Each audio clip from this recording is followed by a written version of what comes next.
informations de cette semaine. Des informations fraîches avec quelques nouvelles que j'ai prises ce matin. Voilà, 3 sujets, des guerres et des bruits de guerre. Nous allons en discuter. Peut-être, je pense que vous ne le savez pas, je vais vous apporter une information très importante. Les agriculteurs, bien entendu, un sujet très très bouillant et visiblement ça ne va pas en s'améliorant. Et puis, où est notre cher président? Que se passe-t-il avec cet homme de l'esprit? J'ai voulu faire un peu, non pas d'humour, mais un peu de buzz, parce que vous savez qu'il ne faut pas prêter foi à tout esprit. Et je remercie Valérie, qui m'a apporté une petite information, qui n'est pas du gros buzz et qui n'est pas du complotisme, mais c'est quelque chose que j'ai vu aussi, mais je n'ai pas bien compris, à propos de notre président et des gens qui font des malaises en sa présence. Nous allons le voir. Ok. Guerre et bruit de guerre. Nous y sommes réellement. Nous pensions l'année dernière que l'Ukraine était un des bruits de guerre. C'est un des bruits de guerre, mais les bruits continuent. Ne vous en faites pas, la guerre n'est pas encore là. Toutefois, les préparatifs sont déjà là. Est-ce que le mot de Opération Steadfast Defender vous parle? Quel mot fantastique! Et vous savez, j'ai été quelques années à l'armée et je sais exactement comment ça se passe quand on fait des manœuvres d'entraînement. Des grands entraînements. Les grands entraînements sont tout simplement une manœuvre d'intimidation, un peu comme fait l'armée coréenne, l'armée chinoise, un déploiement de force pour dire à l'adversaire « Attention, on est là ». Eh bien, c'est ce qui va se passer dès le mois prochain. Personne ne le savait, les informations sont là, mais pourtant on en parle très peu. Opération Steadfast Defender, qui a pour but de s'exercer à l'attaque d'un ennemi de force comparable. En dialogue militaire, ça veut dire de pouvoir se défendre contre une attaque d'un pays similaire au nôtre, au niveau des forces armées. Et l'OTAN va déployer toutes ses forces à nos frontières, à notre frontière est, à l'est de l'Europe. Il n'y a pas besoin d'être fantastique en géographie. Qu'est-ce qu'il y a juste derrière ces frontières? Monsieur Poutine. Il va être déployé non pas quelques hommes et quelques chars avec des lance-patates et des fusils armés de munitions à blanc qui font poc poc poc. Pas du tout. Cette fois, cet exercice prend une bien toute autre dimension. 90 000 soldats. 90 000 soldats. Je ne sais pas si vous imaginez ce que ça représente. Des soldats de l'OTAN.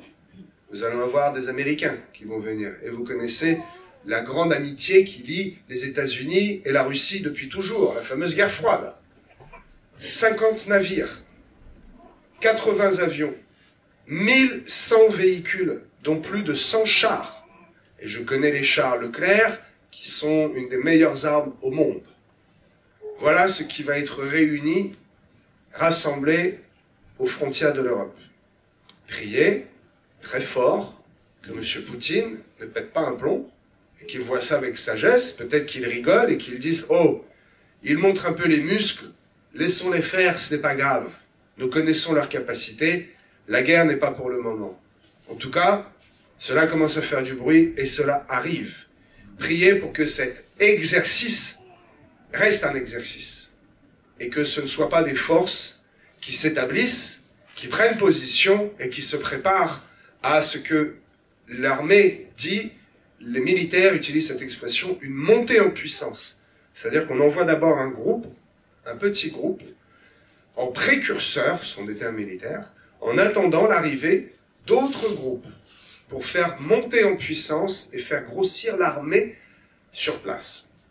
Prions pour que cet exercice ne soit pas un conflit et qu'il n'y ait aucune escalade. Que nous puissions avoir encore le temps de prier et de parler de notre Seigneur Jésus pendant ces quelques années qui nous restent. Deuxième information, nos amis, les agriculteurs. Oui, nos amis, ce sont des personnes qui sont honnêtes, qui travaillent trop durement, beaucoup trop durement, qui ne revendiquent rien, on ne les entend jamais parler. Mais là, c'en est trop. Vous savez les revendications qu'ils ont eues. Voilà, Monsieur Attal, qui finalement n'a convaincu personne. Ce petit personnage qui est à l'imitation de son président, n'est-ce pas?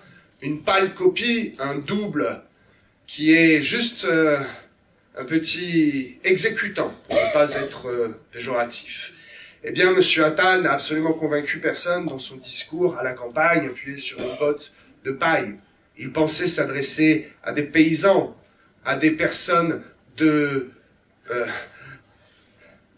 comment ne pas être péjoratif, à des personnes qui n'ont aucune culture et des personnes qui ont l'habitude d'être dans la boue et dans la paille. Mais aujourd'hui, nos agriculteurs savent manipuler Excel, Word, ils connaissent tous les secrets de l'informatique et de la communication parce qu'ils ont été obligés de se former.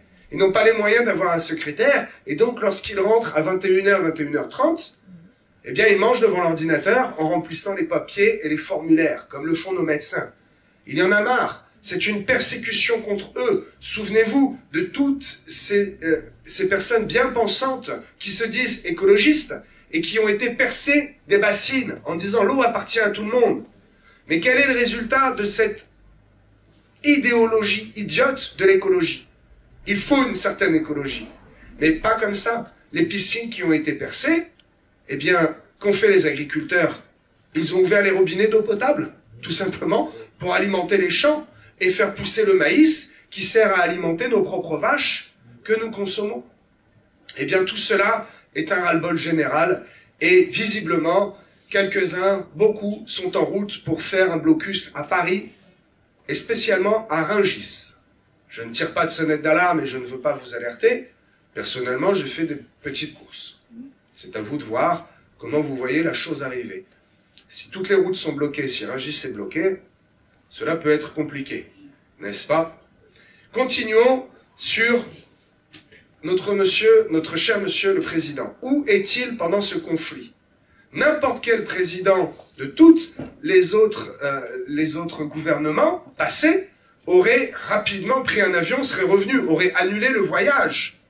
Il laisse la parole à son double, à son mini-moi, j'ai envie de dire, monsieur Attal, qui manifestement n'est pas du tout à l'aise avec l'exercice et va discuter avec les agriculteurs, accoudé, eh bien non pas à un bureau, mais sur une botte de paille. Très bien. Pourquoi monsieur Macron n'est pas là? Parce qu'il a des choses beaucoup plus importantes à faire, je vous le dis. Sous couvert de visite en Inde pour discuter de ce fameux satellite Trishna, peut-être cela vous ne parle pas, voilà, un grand projet en commun avec l'Inde, Trishna, qui signifie la soif, non pas seulement la soif de boire, mais l'envie, la soif, l'envie insatiable. Quel drôle de nom pour un satellite qui va être au-dessus de nos têtes, fabriqué avec les Indiens, qui ont plus de... Je l'ai appris, je pensais que c'était exagéré, non, j'ai noté en gros, hein, ils ont 300 millions de divinités différentes.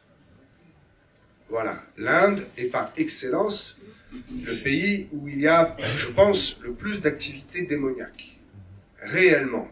Et cela est la réponse à la question, pourquoi notre président, comme ça, d'un seul coup, va en Inde?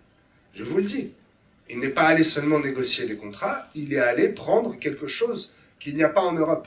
Il est allé prendre, je pense, une puissance supplémentaire. Regardez les discours qu'il a fait il y a une quinzaine de jours, sur la spiritualité, sur le supplément d'âme, sur le projet secret. Qu'a-t-il dit en Inde? Quelque chose qui sort complètement du contexte. La France est pour vous une porte ouverte. M. Macron est parti chercher en Inde des mauvais esprits, une culture satanique que nous n'avons pas ici. Et regardez sa montée en puissance. Que se passe-t-il depuis maintenant plus d'un mois? Toutes ces femmes, particulièrement des femmes qui, à chaque discours, s'évanouissent. Vous l'avez vu un petit peu aux actualités. Si vous regardez un peu plus, vous allez être surpris de voir qu'à chaque discours, des femmes tombent. Ah, nous y voilà. Oui, nous pouvons tomber sous l'esprit. Mais quel esprit? Nous, enfants de Dieu, nous tombons sous l'esprit de Dieu, sous le Saint-Esprit. Parce que sa présence est tellement forte que notre chair est déconnectée. Et ainsi nous tombons. Voilà rapidement une explication pourquoi nous tombons sous l'esprit. Mais lorsque ces personnes s'évanouissent et tombent mystérieusement, un malaise vagal, cela le fait même rire. Regardez dans les actualités, il en rigole. Il sait très bien ce que sa présence commence à provoquer.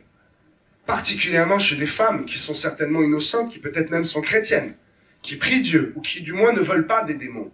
Sa simple présence commence à faire bouger les choses dans le monde physique et les gens font des malaises. Oh Seigneur, que nous soyons préservés d'un tel président et d'un tel gouvernement. Je laisse tout cela à votre réflexion. Toutes les informations sont disponibles sur Google, sur Internet, dans les journaux. Il suffit de taper les bons mots et d'aller aux beaux endroits. À chaque fois que je vous donne des informations, elles ne sont pas déformées et elles ne sont pas exagérées. C'est simplement le reflet de notre réalité et du monde d'aujourd'hui. Fin de Flash Info pour cette semaine, mes amis.